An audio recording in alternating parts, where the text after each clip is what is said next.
I thank my honourable friend for his question. He is right that floating offshore wind does present significant opportunities for Wales and the UK. And in the leasing round that has just taken place, we have a first mover advantage in this new technology of the future. Earlier this month, the Energy Secretary granted development consent for the Mona offshore wind farm. That's going to bolster North Wales's offshore wind industry. But all of this is contributing to securing our energy independence and bringing down bills for people in Cornwall, in Wales and the rest of the UK. Jim Shannon. Mr. Speaker, I know that chair wasn't for me. Can I just say to the honourable lady, when it comes to offshore wind in Wales, the waters that will be the manufacture of that offshore wind will be the same waters that flow by Northern Ireland, the same waters that flow by England, the same waters that flow by Scotland. Is it not time, Minister, to have a strategy, offshore wind strategy, for all of the United Kingdom of Great Britain and Northern Ireland? Because we do it together, then we'll do it better. Thank you. Secretary of State. I always believe that if we do things together, we do them better. Question number 8, Mr. Speaker. Minister. We are committed to spending 5% of the UK's GDP on national security by 2035. The spending review invested to keep our people safe with a £10.9 billion real terms increase to the Ministry of Defence budget. This will help grow the Welsh economy and our thriving defence sector, which is home to over 160 companies employing more than 20,000 people right across Wales. Olivia Bailey. Thank you, Mr. Speaker. This government's commitment to spend 5% of GDP on national security will be transformational for Wales and transformational for my constituency, where thousands are employed in the defence sector and where we've welcomed a £15 billion boost for the atomic weapons establishment. Does the Secretary of State and the Minister agree with me that both our national security and our local economies... Minister. Well, absolutely, Mr. Speaker. Our ambition is to become a defence industrial superpower by 2025. We are making defence an engine for growth, boosting prosperity, jobs and security for working. As part of this, we will establish the UK Defence Innovation Fund with £400 million to fund and grow UK-based companies. And we are launching the new regional defence growth deals across the UK, including a cluster in Wales. We now come to questions to Prime Minister Jacob Collier. On, Mr. Speaker. Prime Minister. Thank you, Mr. Speaker. There's always been support across this House for the United Kingdom fulfilling our obligations to Afghans who served alongside British forces. We warned in opposition about Conservative management of this policy, and yesterday the Defence Secretary set out the full extent of the failings that we inherited. A major data breach, a super injunction, a secret route that has already cost hundreds of millions of pounds. Ministers who served under the party opposite have serious questions to answer about how this was ever allowed to happen. The chair of the Defence Committee has indicated that he intends to hold further inquiries. I welcome that and hope that those who were in office at the time will welcome that scrutiny. Mr. Speaker, President Macron's state visit last week saw us secure historic agreements, coordinating our nuclear deterrence, a major investment in Sizewell C, and a landmark returns deal, a crucial next step in restoring order to our immigration system. Tomorrow, Mr. Speaker, I will host Chancellor Merz for further talks on our security and the economy. This morning I had meetings with ministerial colleagues and others. In addition to my duties in this House, I shall have further such meetings later today. Colin.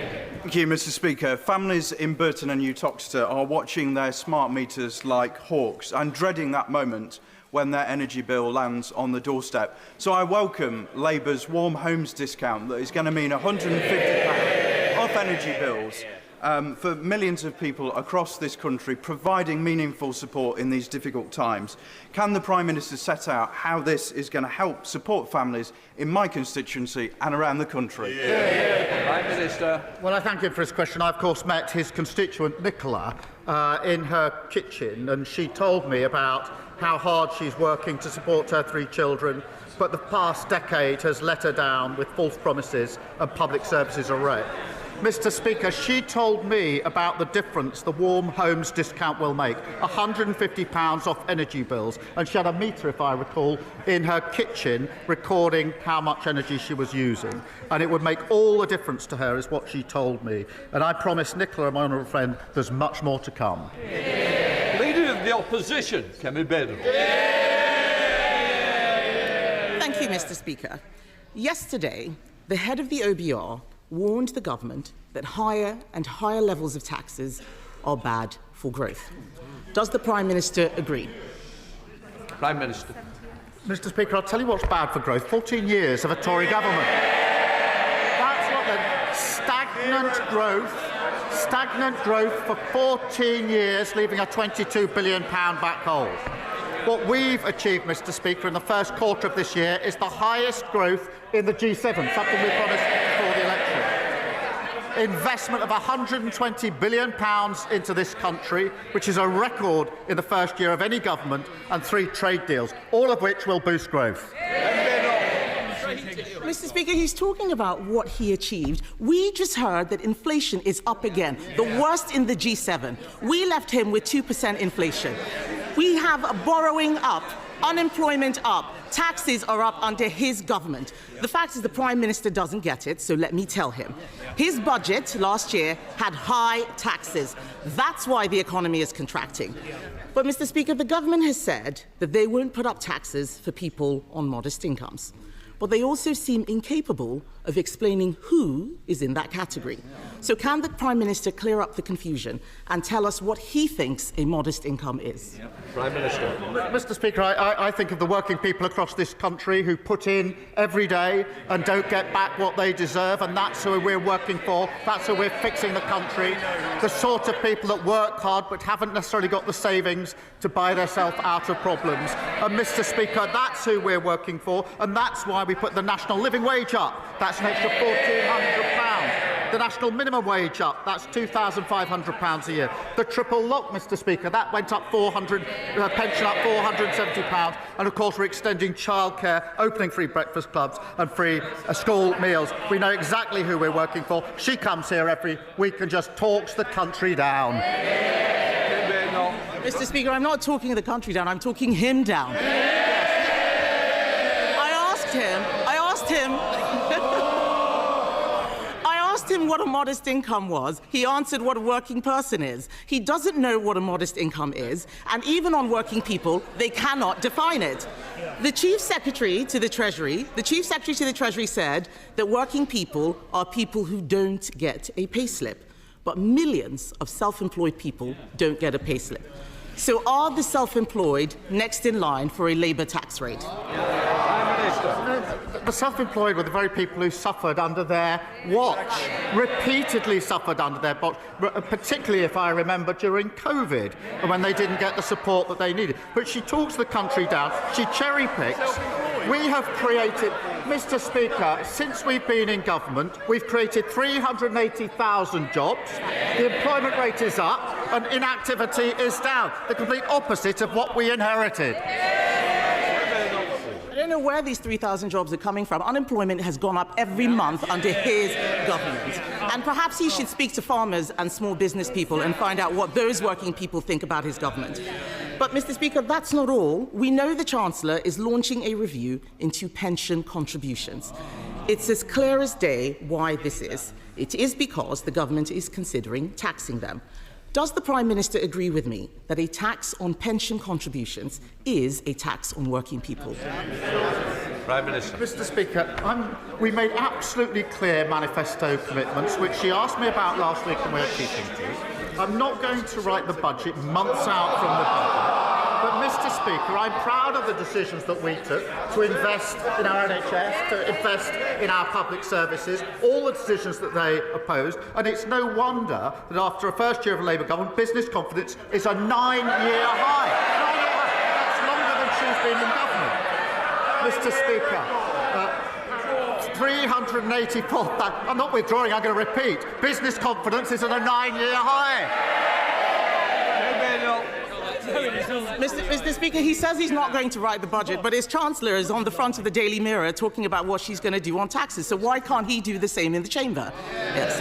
But I asked him about pension contributions. The truth is he doesn't want to talk about pension contributions. It's all right for the Prime Minister. He has his own special law to stop his personal pension from being taxed. But let's be honest, Mr. Speaker, this is really about choices. My party knows that there is an alternative to tax rises. It's cutting spending, something that they are too scared or perhaps too weak to do.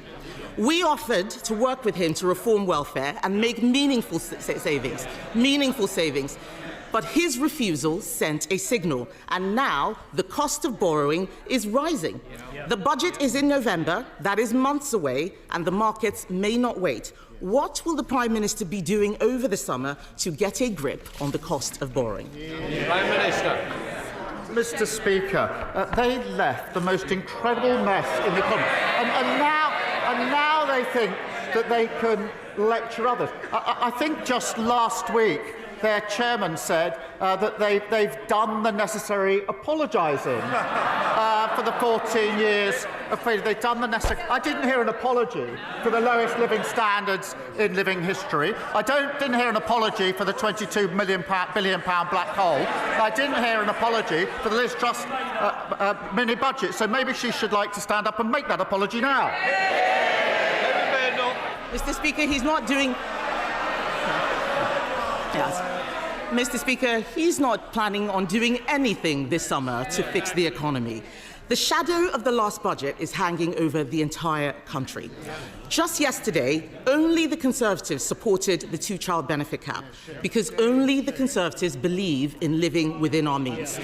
Not Labour, not the Liberal Democrats, not Reform. But it's the end of term, Mr. Speaker, so why don't we go through his end-of-term scorecard? The economy is contracting. Inflation, highest in the G7. Unemployment, up every month under this government. Spending, out of control. Borrowing costs, more expensive than Greece. And this is just the first year, Mr. Speaker. The Labour Party should be ashamed of what it is doing to the country.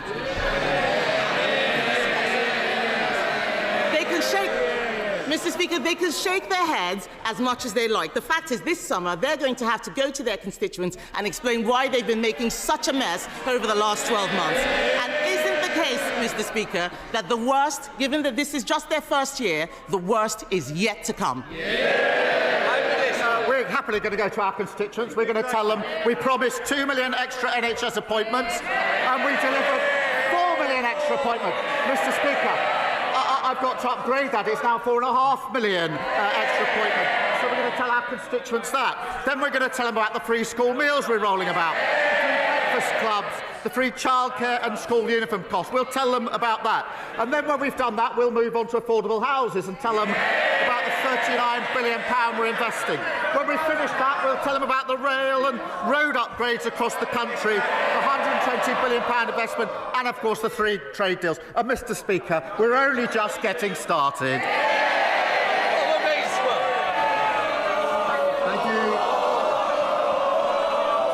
Thank you, Mr. Speaker. The Prime Minister will never know exactly how much it meant to victims of the Troubles in Northern Ireland from right across society when he came, looked them in their eyes and promised them that no murderer would be immune from prosecution. Can he tell us when the last time he spoke to the Taoiseach about the shared approach to this issue was, and can he recommit today to those victims to ensure that no murderer will be seen as above the law? Prime Minister. Mr. Speaker, this is a really important issue. Can I begin by saying I have a profound respect and debt to our veterans who served. This is a complicated issue, and we've got to get this right. Veterans are at risk because of the false promises of the last government. Let's be clear. They made a false promise of immunity that does not exist. It was unlawful, it was struck down, and it was undeliverable. Their failed Legacy Act leaves veterans exposed with no settled process. We will create a secure, transparent system that protects veterans from unjustified persecution and gives victims, families and survivors the confidence that they need in the process. Sir Ed David, Leader of the Liberal Democrats. Thank you, Mr. Speaker. Can I associate myself with the Prime Minister's words about the shocking Afghan data breach under the previous government kept secret for 3 years? And he will have our support if he decides to pursue a public inquiry. Mr. Speaker, I know the Prime Minister will agree that the shocking rise of anti-Semitism we have seen since Hamas's October the 7th terror attacks has no place in our society. British Jews should not have to live in fear of hatred, racism and abuse on our streets or online.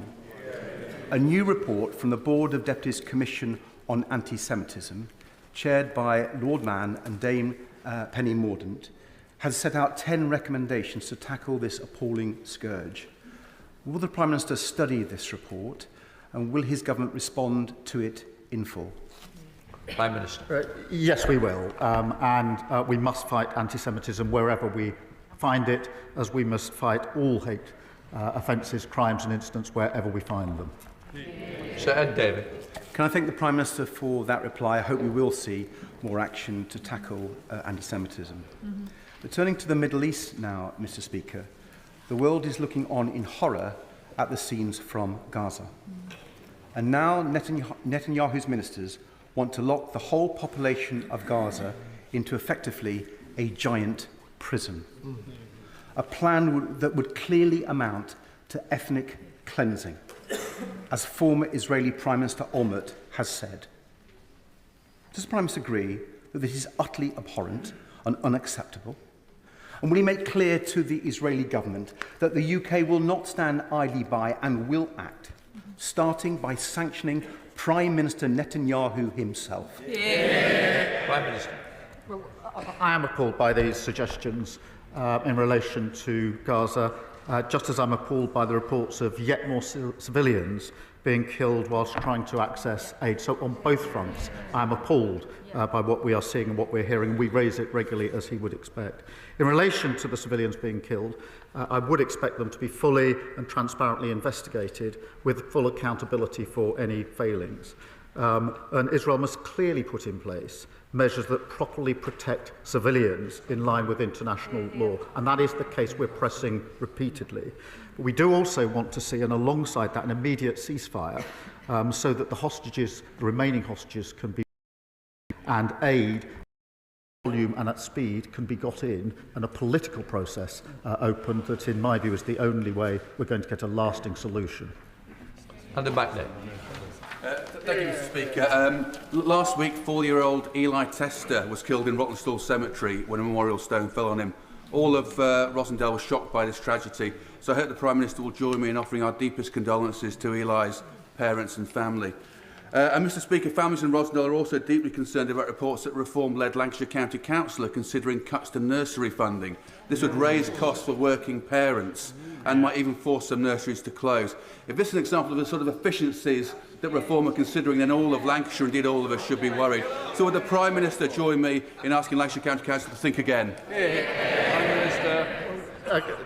Can I extend my deepest condolences to Eli's friends and family? And I do join him in urging the new Reform Council to think again and to change their mind on damaging cuts that hit children and young families. I have to say, my honourable friend is doing a much better job than his predecessor, the Conservative Party chairman under Liz Truss, who has now joined Reform, which proves once again, if you vote Tory, you get Reform, and if you vote Reform, you get the Tories. Whilst both of them are cutting services at home, we support families with free school meals, free breakfast clubs, and extending free childcare. Sir Desmond Swayne. Jack Straw told us that the 98 Act places on us no expectation that we will remedy a declaration of incompatibility issued by a court. So the Prime Minister is wrong to say that the Legacy Act is struck down.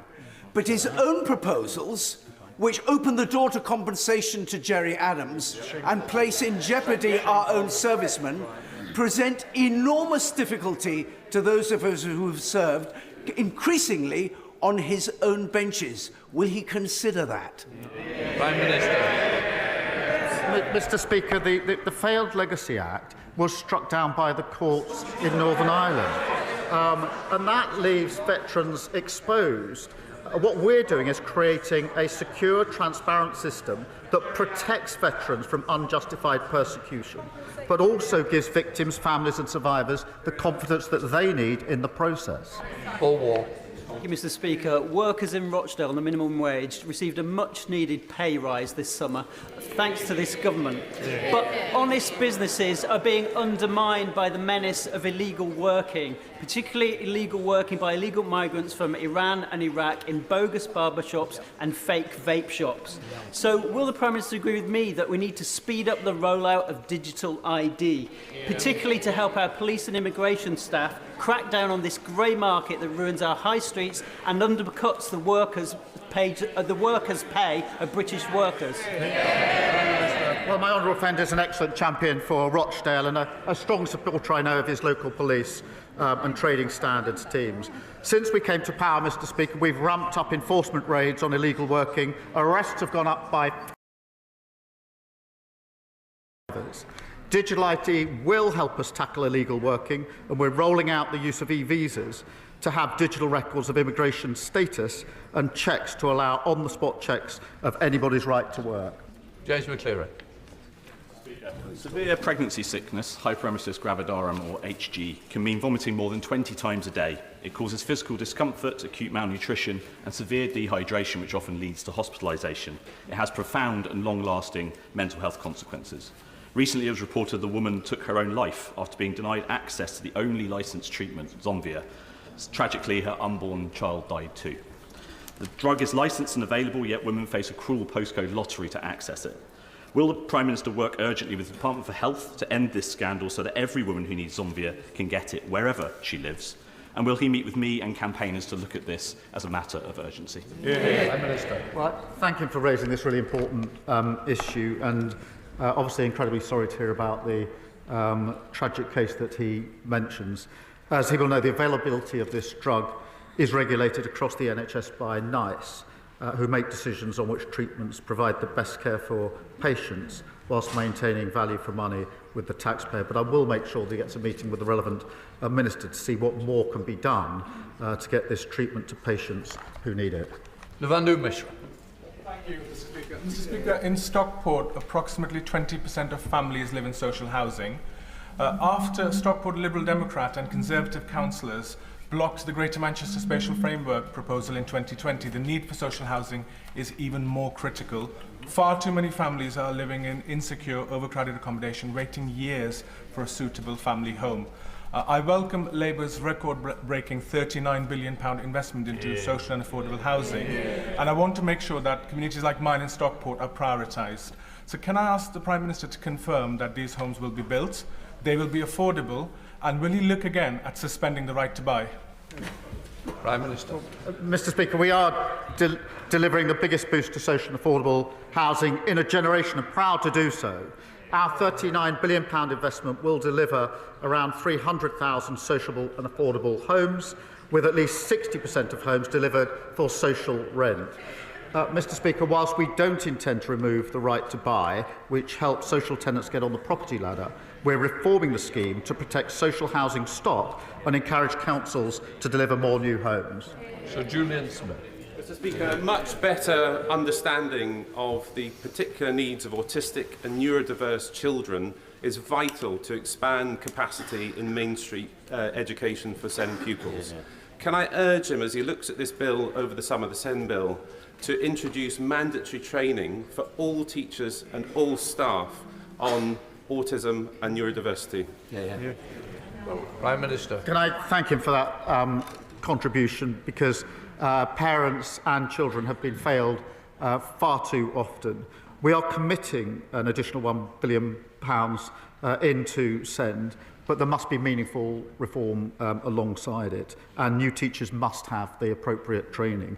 So we're committed to reviewing to working with parents and teachers, and we'll take away his suggestion. And I invite him and others across the House to work with us on this important reform, because I think this issue has been raised more than any other with me at Prime Minister's question. It's clearly a broken system. It needs reform, and if we can work together across the House to get it right, I think that is the least we owe to parents and children across the country. Thank you. Rocker.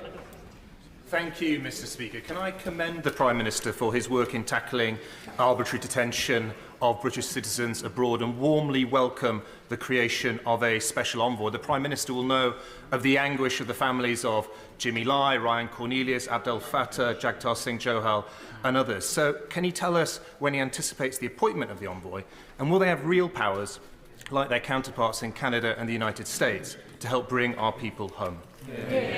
Prime Minister. Well, can I start by thanking him for his work on the APBG, championing the plight of British nationals facing the most difficult circumstances overseas. We do routinely raise these cases with international counterparts, as he would expect, and we're deeply committed to getting them home and united with their loved ones. As part of strengthening support for British nationals overseas, we are working at pace to get the envoy role set up, and I'll make sure that he's kept updated in relation to that. Blake Stevens. Thank you, Mr. Speaker. Government plans for English devolution and NHS reform suggest that integrated care boards should align with new strategic authorities. The government's plan for Bedfordshire won't currently achieve this. So what assurances can the Prime Minister provide that local NHS reorganisation will be good value for money, improve local accountability and deliver the healthcare services needed to serve my constituents in rural mid-Bedfordshire, including the much-needed GP surgery in Wixhams? Prime Minister. The points you make about good value for money and accountability are really important. They're embedded in the work we're doing with the NHS at the moment, which is improving under our watch, not only the waiting lists, but in other respects. The 10-year plan for the NHS, which is intended to ensure that the NHS is fit for the future, has a number of principles, including principles of local accountability. Brandish.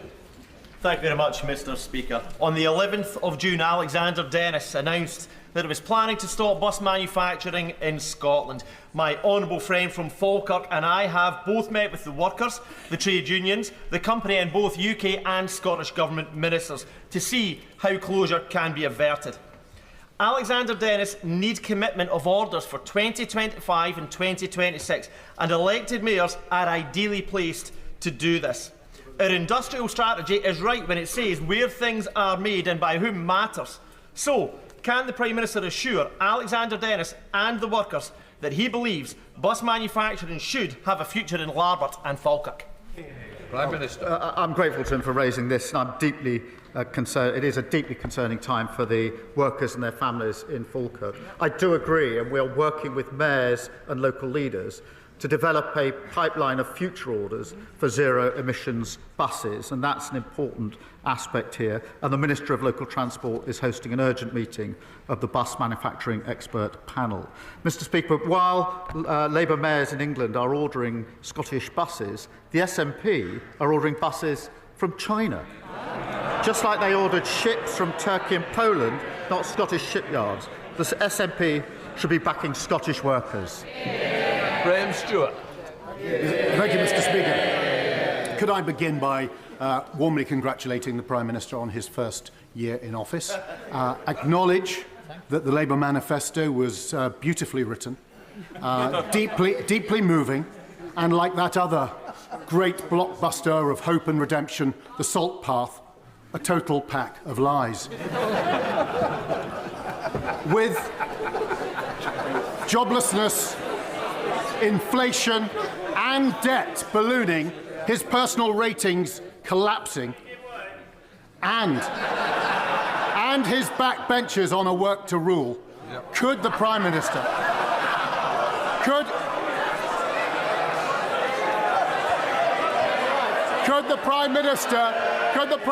recommend?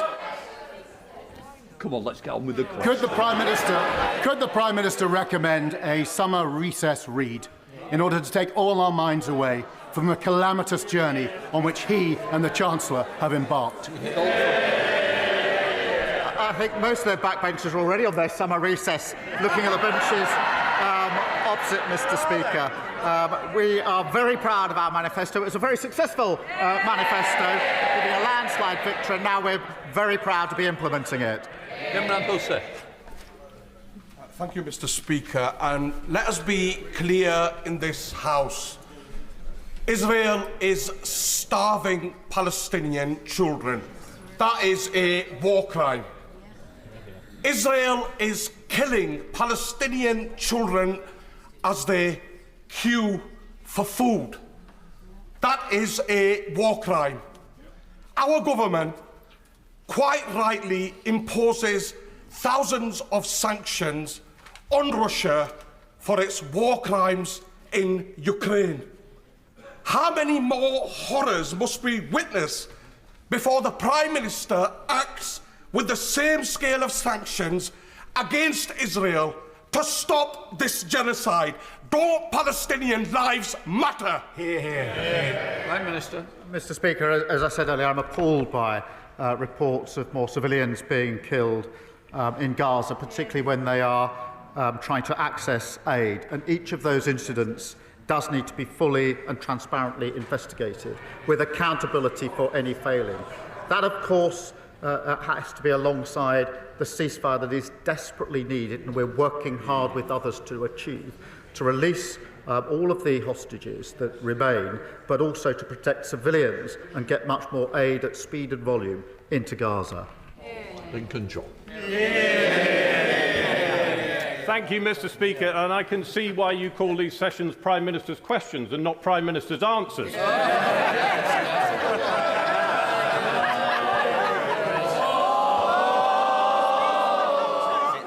If it carries on, there will be no more. Come on, Lincoln John. Thank you, Mr. Speaker. Following the magnificent success of the England cricket team earlier on this week, and the triumphal return of Mr. Jofra Archer, would the Prime Minister agree that what he needs to get from his ministers over the next 12 months is more pace and less spin? Prime Minister. My ministers have delivered on the NHS, on the economy, on rail, etc. He needs a break. Thank you, Mr. Speaker. Successive Conservative governments failed to invest in the North East transport infrastructure, whilst the Labour government is already changing that with the £1.8 billion recently secured for the region. Upgrading Moor Farm and Seaton Burn roundabouts can build on that, unlocking growth, and it's supported by local people and businesses. Does the Prime Minister share my disappointment that rather than support my campaign for upgrades, the Conservative leadership in Northumberland County Council are actively undermining my lobbying efforts to deliver this game changer for the North East? Prime Minister. She's doing a superb job for Northumberland, and I'm happy to set out what we've delivered. Over £400 million of funding for Northumberland County Council this year. That's a 5.8% increase this year, Mr. Speaker, an 80% increase in the number of homes starting construction in her area, a near £30 million increase in funding for Northumbria Police, and 14 free breakfast clubs in Northumberland, supporting over 3,000 children. That's the difference a Labour government makes. Thank you, Mr. Speaker. During my meetings with guests on the Homes for Ukraine scheme in my Newton Abbot constituency, they are telling me that they are worried about their visas running out, even with the 18-month extension. They see reports of Ukrainians being refused asylum in the UK since it's said to be safe to return to Ukraine, even while Putin's missiles explode in Ukraine cities in record numbers. Some of their children are working through 2- or 3-year education courses and are frightened of having to leave. Will the Prime Minister meet with them and myself to hear their plight and offer them some hope in this uncertain and dangerous world? Prime Minister. Well, I thank him for raising this, and we're proud to have offered or extended sanctuary to over 300,000 Ukrainians and their families throughout the visa scheme since the invasion in 2022. We do need to provide certainty and security for Ukrainians in the United Kingdom, and we will provide an additional 18 months permission to remain in the UK, live, work and study here as well. James Brett. Thank you, Mr. Speaker. In 2017, I led a select committee inquiry that warned of an emerging disaster in SEND. Those warnings went unheeded by the Conservatives, who left behind a broken system, which even they have admitted since is lose, lose, lose. Can the Prime Minister confirm that this Labour government's rebuilt SEND system will be shaped by listening to the needs of SEN families, never again ignored, but served in the best traditions of a Labour government? Prime Minister. Well, he's right, and I think there's general agreement across the House that the system is broken, just like almost everything they touched, which was broken at the end of 14 miserable years. It doesn't work for parents, and it lets down children, and we will reform it. We're already investing an additional £1 billion, but we do need a system that truly supports every child. We're developing proposals, and I want to work across the House in order to get the right outcome. Final question, Pippa. Thank you, Mr. Speaker. Yet again, we're suffering record-breaking heat waves and drought, which are worrying people in my constituency of South Cambridgeshire, which are both the fastest-growing and the most water-stressed area in the country. The proposed Fens Reservoir is important, but will only provide water for the already ambitious house-building plans, not the thousands of new homes that the government proposes. Does the Prime Minister agree with me that the water crisis in Greater Cambridge is a deal-breaker for the government's growth plans, and will he help me urgently convene a ministerial roundtable with the Cambridge Water Scarcity Group? She's right to draw attention to the drought and the question more generally of reservoirs. It is shocking that a new reservoir hasn't been built for a very, very long time, not at all in the previous 14 years. We are rebuilding now, and we're doing that alongside the infrastructure and housing that we also need to build, and we'll work across the House on that. We'll let the front benches change over.